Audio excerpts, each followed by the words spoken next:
Hey guys, welcome to another episode of Test the SoK Battery. So if you haven't watched my previous video, you might be interested in watching it, or at least I can summarize that I purchased these two SoK 12 volt lithium iron phosphate batteries. They're 100 amp hours each. I put them in parallel for 200 amp hours, 12 volts into my RV. And for those of you who don't know me, I live full-time. It's been 2 years now in my RV, and I'm going through the process of purchasing a new RV, and I'm trying to figure out my battery situation for that new RV. So I've got some news on that front. But in the meantime, I had purchased these two batteries. They're $620 a piece, and that is certainly much cheaper than going with a Battleborn for about $950. And I thought this was going to be the route that I was going to take for the batteries in my next RV, but I have since made a decision to go build my own battery bank because I can make it really large for pretty cheap. And I'm actually having fun doing it. This is sort of my little hobby, my new hobby right now. So as a result of purchasing these batteries, I've been able to become comfortable with individual cells that we see in these batteries, and using a BMS, and I'll talk about all this stuff later. But what I'm going to do now is set you up to just give you a little bit of information ahead of time about what I'm doing with these batteries now and what I'm going to show you today. So these two batteries have been cycled in the RV several times, from 100% to almost 0, 5% or less. I did do a couple of tests. That was in the previous video. I left them in the RV for a while. I've since swapped back to the AGMs. And so these have seen a few cycles, and what I wanted to do was do a deeper teardown of the battery, which I will do after I do a test of this particular battery. This one I've sort of turned into a Frankenstein battery, so I don't want to pull it apart right now. What I'm going to do right now is do a capacity test of this battery now that it has seen a few cycles. We're going to use this tester that I got off of AliExpress. This actually arrived today. It was my first purchase off of AliExpress, and that went really well. It took 30 days. It might have been a little bit less than 30 days for it to arrive here. So the instructions are the worst English I have ever seen. And the interface is a little difficult to deal with, but I think I figured it out, so we're going to get that going. This is going to be about 150 watts, which is a little over 10 amps, so it's going to be something like 10 hours to do a full discharge test of this. And what I'm going to do in this video, which I did not do in the previous video, and I'm doing this partly because the manufacturer is asking me questions about this, and partly to prove to myself and to you guys how this BMS functions from a low voltage cutoff scenario. The RV reached a voltage of approximately 9.9 volts before I terminated the test. That's below my comfort level for lithium iron phosphate. You should bring the cells down below 2.5 or each, or 10 in a 12 volt battery. And since I went below 10, I decided to shut down the test. But that doesn't tell us is the BMS functioning? Is the BMS going to actually shut off? And so the manufacturer said that I should expect the BMS to shut off somewhere between 9.9 and 10.1 volts as measured underneath this case. So by the time you get out of the terminals here and into the inverter and the measuring equipment, you're probably going to see a different voltage than what the battery or the BMS is seeing.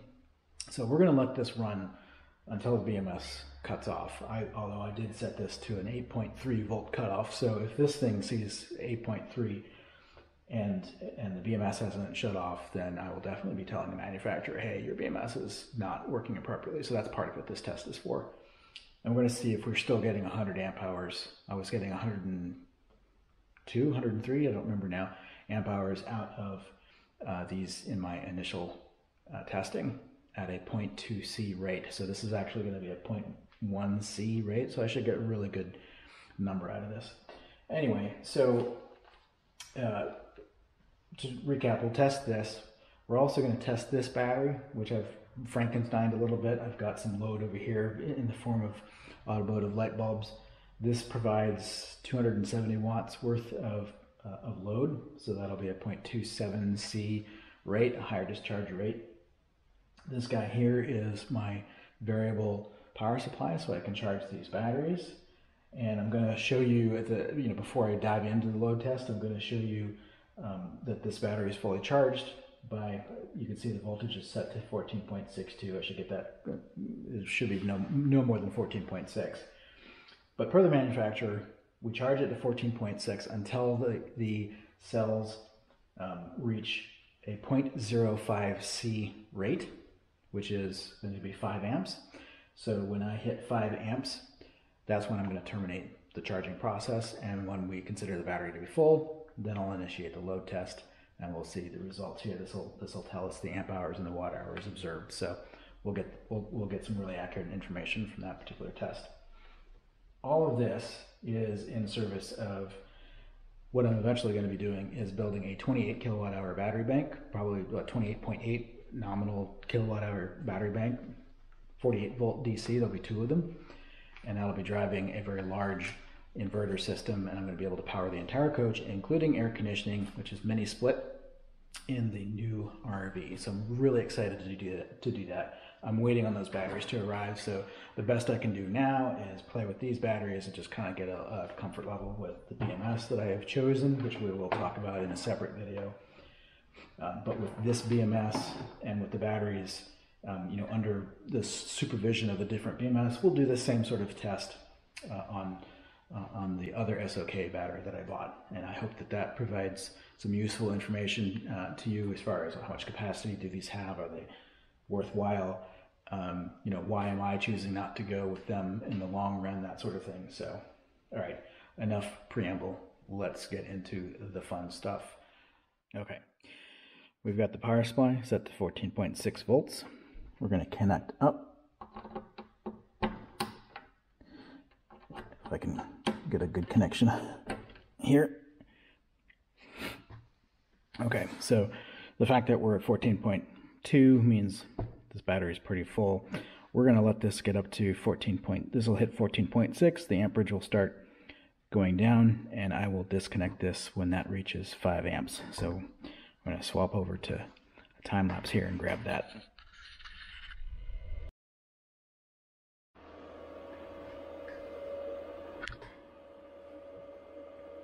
Okay, so we're approaching 5 volts here, and I'm going to disconnect the charge at 5, and then we're going to let the battery rest for a little bit, and we'll put it under load. There we go. Okay, so the battery has been resting overnight. I've got the load tester plugged in, turned on. We're going to run through the config real quick right here. Backlight is on, cutoff at 300, cutoff at less than 8.3, 100 amps, 185 watts. So we'll come on here. I replaced the wires with bigger wires and put some lugs on here, so this will give me a better connection and can handle more than 10 amps. The previous wire was 18 gauge, I think, and I looked that up. That's 10 amps, and we can draw more than 10 amps with this. So I put some bigger wire on here. So the top knob here is the course adjustment. So I'm going to get this up to 150 watts. So we just keep turning this knob, and we're looking at 52 watts down here.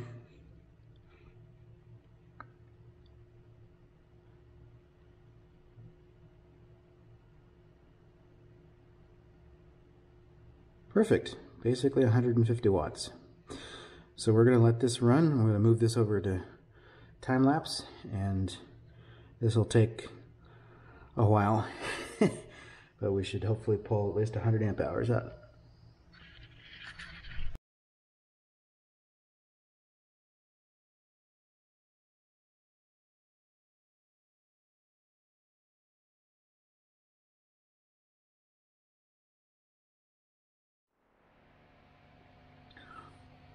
So here we are approaching 100 amp hours. That's my meter complaining that I've left it on.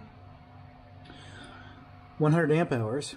We still have a respectable 12.18, 12.2 volts here at the battery terminals. The voltage here is always going to read less because these are pretty thin wires taking a fair amount of power. So there's a pretty good voltage drop here.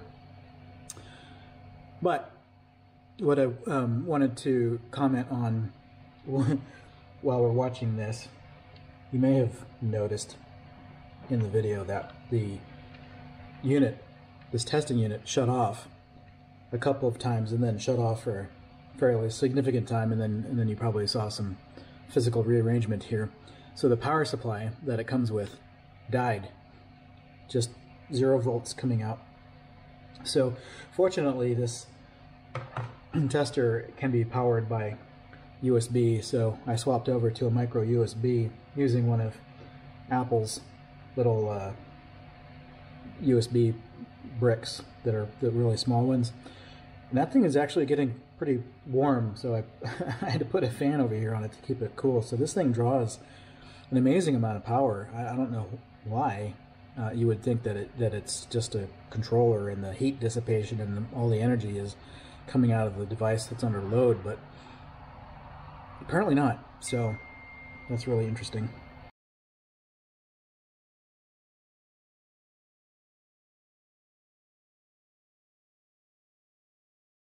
"100 amp hours. We're still above 12 volts.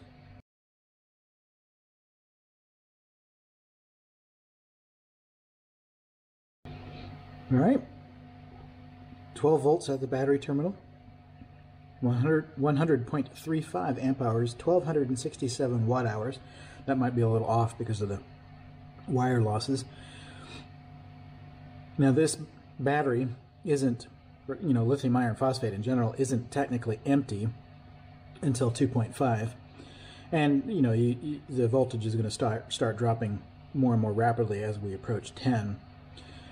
So like I said in the previous video, generally speaking, you don't want the BMS to be doing your shut off for you. You don't want to generally be drawing your battery down to 10 volts. You don't want to be running your inverter at 10 volts. It might not run anyway. So having your inverter cut off at 12 volts with these batteries would give you the full 100 amp hours. Now what we're going to do is I'm going to keep running this down, both to see how much absolute capacity we can fully pull out of this, but the other thing I want to do, which I did not do in the previous video, is allow the BMS and the battery to shut down our test here. I had observed 9.9 volts at the terminals, and I shut down the test prematurely. So I'm curious if the BMS is going to do what it's supposed to do. The manufacturer is actually curious to make sure that that's happening. He stated that the BMS should shut off somewhere between 9.9 and 10.1 volts. Now mind you, that's at the terminals inside the battery here, so the voltage that the BMS is seeing is going to be even higher than the 11.93 here. So even if we see this shut off at, say, 9.8 volts, that doesn't mean that's wrong. It just means that the terminals are seeing a lower voltage than what's being measured at the cells. And one way to get this closer to accurate would be for me to reduce the amperage, which I might do towards the end of this test, so that we're not incurring any wire losses, and so that the measurement that I'm taking here at the battery terminals is as close as possible to what the BMS is seeing at the cell terminals.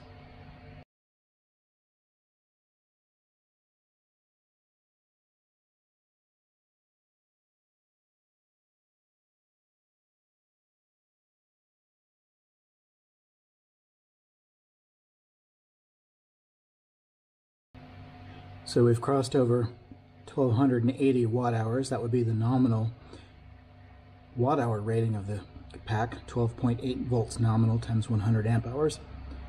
We're still at effectively 11.7 volts. It's still pretty respectable voltage, but again, we're at the bottom end of the battery, and there's no sense in, for practical purposes, there's no sense in draining the battery further than this. But we're approaching 102 amp hours, and we got a ways to go.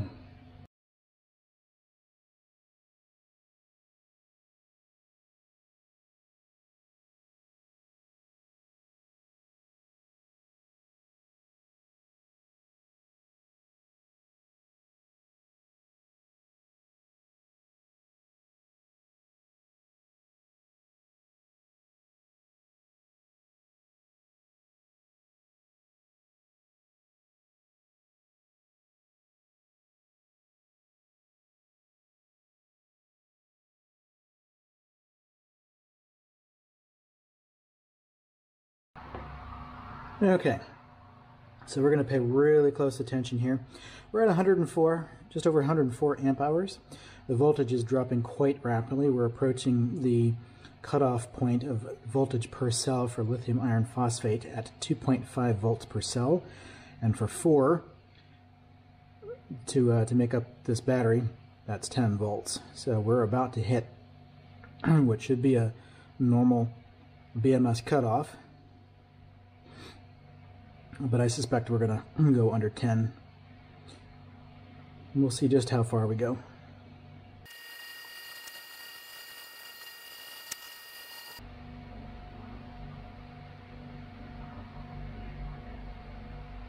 There we go.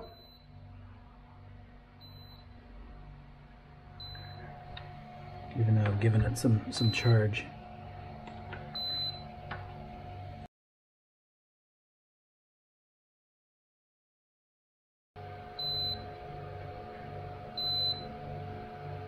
Now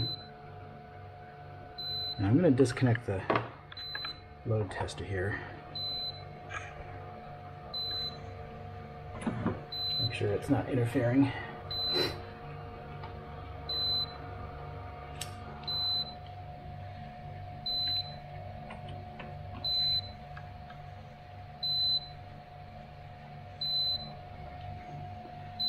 So we've got 9.2 volts. Okay, so it looks like the battery is reconnected. I wonder if that was the load tester. If I reconnect the... Yeah, look at that. So even though I've told the load tester not to pull anything, it causes the BMS to do something interesting. Okay, well anyway, so the battery is okay. It's reconnected, and I'll be able to charge it. I was hoping that I could do a test here. I gotta shut this thing up. I was hoping I could do a test here where we do we lower the amount of amperage that we're pulling to see what the true BMS cutoff voltage is. But what's interesting here is I'm reading 9.25 under zero load, and the BMS is connected, if you will. So that might just be because there is no load, but it does appear that if I try to pull any load out of it, although I don't know, that's interesting. Anyway, I think I've captured what I wanted to capture here. BMS does what it's supposed to do. We got over 100 amp hours out of it, even though this, so this battery has been cycled several times, all the way down to almost zero. So it's retaining its capacity. BMS is functioning as it's supposed to. I think the last thing I would want to do is test the low temperature disconnect, which I can do after I pull this cover off, and I'll do a full teardown video with you. So maybe that's what I'll do on the next video. Is I'll do a full teardown of the battery. I'll take the cells out. We'll take a look at whether or not I think the cells are brand new, grade A, and we'll test out the low temperature disconnect. So, all right, so I think that's it for this video. Thanks for watching. I hope this proved to be useful. If there are further tests you want me to do, feel free to suggest them. I'm not sure what I'm going to be doing with these batteries at the moment, other than essentially making a test bed. So, for example, let's get this camera out so we can take a look at things here. So you'll see that I've got the other SoK battery here, and it's connected to a different BMS. This is the BMS that I plan on using for my big 28 kilowatt hour system, or two 48 volt, 280 amp hour batteries that I'm going to build. So I'll have two of these BMSs controlling that. And so right now I'm just playing with it. What's nice about this is this one BMS is capable of working with cell configurations of 2 all the way through 16. So I can hook it up to a 4-cell configuration. I'll probably combine these two to create an 8-cell configuration or a 24-volt battery and do some further testing. And so we'll cover that sort of stuff in another video. I won't be getting those bigger batteries for some time now. We're probably looking at another 30 plus days before I get those. The tracking numbers are coming out now. I did a group buy on the DIY solarforum.com. That's Will Prowse's forums, and I will link into everything that's relevant here. You know, this product, which I got on AliExpress, which came with a bad power supply, but I'm using, like I mentioned earlier in the video, I'm just using one of Apple's USB power adapters here with a micro USB connector, and that powered this thing up fine. And I replaced the wires that it came with for something, something longer and higher gauge, and I put some lugs on here so we get a really nice connection. So anyway, that's about it. Enough rambling. Thanks again so much for watching. Stay safe, stay safe, everybody, and we'll see you soon enough.